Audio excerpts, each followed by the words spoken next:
Now, amid fears of a wider war in the Middle East, U.S. President Joe Biden has hinted that Iran could possibly skip a retaliatory strike on Israel if a ceasefire deal in Gaza is reached.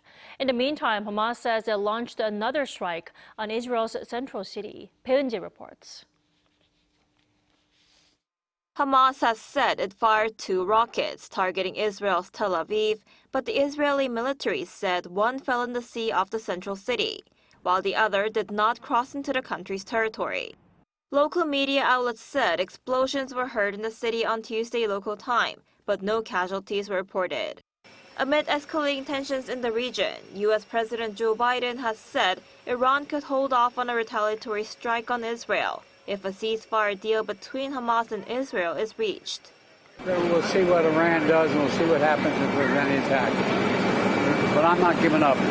His remarks come after Iran vowed a severe response against Israel over the assassination of Hamas leader Ismail Haniyeh, who was killed in Tehran after attending the Iranian president's inauguration. The U.S. ambassador to the United Nations also called on members of the Security Council to help finalize and implement a ceasefire agreement for Gaza. The United States' overall goal remains to turn the temperature down in the region, deter and defend against any future attacks, and avoid regional conflict. That starts with finalizing a deal for an immediate ceasefire with hostage release in Gaza.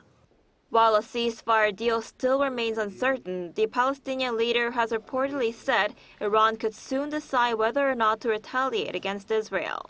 Palestinian President Mahmoud Abbas, who's currently visiting Moscow, told Russia's TASS news agency on Tuesday local time that the decision could be made in the next few days, or even the next few hours. While adding that Palestinians are against war, he noted the U.S. is actively involved in ceasefire negotiations, although it's hard to foresee what will happen. Bae Eun-ji, Arirang News.